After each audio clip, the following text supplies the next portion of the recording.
We've all been there, that one corner of the yard where the sun never seems to reach. Most gardeners eventually give up on these shade spots, surrendering them to weeds or bare earth. They think nothing can grow there, that it's a lost cause. But here's the truth. Shade gardens can be just as lush, vibrant, and even productive as your sunniest beds, if you understand what's really going on under that canopy. The problem isn't the shade itself, it's that we're using sunny garden rules in a place that plays by a completely different set of laws. Today, we're uncovering the shade gardening hacks no one ever talks about, the secrets to unlocking the hidden potential of your darkest corners and turning them into your healthiest, most resilient garden beds. The first mistake is blaming only the lack of light. The real challenge is the intense, invisible battle happening underground. Large trees are masters of survival. Their dense canopy often acts like an umbrella, blocking gentle rains from ever reaching the soil. Below ground, their vast network of fine feeder roots spreads out just below the surface, aggressively soaking up every available drop of water and nutrient. This creates a condition known as dry shade, where the soil is often compacted, depleted, and surprisingly arid. That's why your lettuce or flowers might survive for a little while, but they never truly thrive. They're being outcompeted. The secret isn't finding a way to add more light, it's changing the soil's entire ecosystem from the ground up. To win the battle, you need to stop fighting the tree and start feeding the soil. Don't try to dig down and amend, you'll only damage the tree's roots and exhaust yourself. Instead, build up. Mimic a forest floor by layering 2 to 3 inches of rich compost and shredded leaves directly on top of the existing soil. This organic blanket does 3 critical things. It insulates the soil, holds moisture like a sponge, and provides a feast for microbes, earthworms, and beneficial fungi.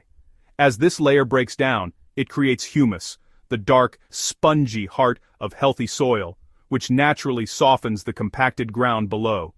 This is how you create a foundation for deep green growth, even in low light. In a sunny garden, we space plants for air circulation. In a shade garden, the opposite is true. Spacing is everything, and closer is better. Choose plants that enjoy growing in communities, like ferns, mint, hostas, or ground covers like ajuga. Planting them tightly allows their leaves to overlap, forming a living mulch. This dense canopy shades the soil, keeping it significantly cooler on hot days. It traps humidity at ground level, drastically reducing water evaporation, and it physically blocks sunlight from reaching weed seeds, preventing them from ever germinating. The tighter they grow, the more they support each other, creating a self-sustaining low-maintenance community. Remember, shade spots dry out faster than they look thanks to those thirsty tree roots. Overhead watering is inefficient here. Much of it gets caught in the canopy and evaporates. The key is to deliver water directly to the root zone. Drip irrigation or soaker hoses, hidden beneath your mulch layer, are perfect for this. They release water slowly, allowing it to penetrate deep into the soil instead of running off.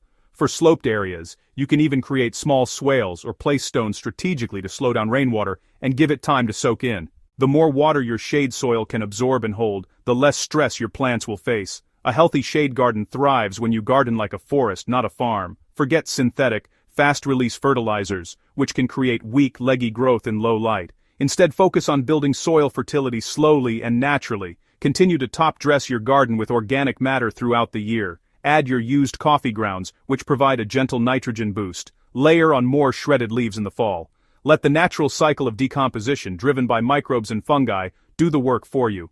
Every layer you add builds more humus, softens the soil further, and creates a perfectly balanced, moisture-retentive environment. While you can't add more sun, you can strategically bounce the light you do have. This is a subtle but effective trick. Incorporate light-colored elements to act as natural reflectors. A path made of pale gravel or white stones, a light-colored fence, or even decorative planters in shades of white or cream can bounce ambient light back onto your plant's leaves.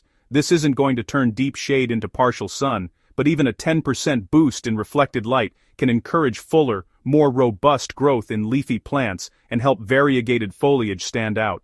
Many people assume you can't grow food in the shade, but some of our favorite edibles actually prefer it. Leafy greens, like kale, spinach, chard, and parsley thrive in cooler, shadier conditions. The lower light levels reduce stress, preventing them from bolting or turning bitter in the summer heat. In fact, their flavor is often sweeter and more tender when grown in shade.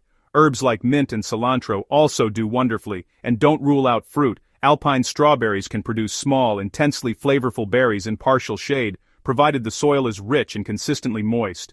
To truly create a thriving ecosystem, think in layers, just like a natural woodland. Start with a taller shade-tolerant shrub at the back to create structure. Fill in the middle layer with medium-sized perennials, like ferns, hostas, and herbs.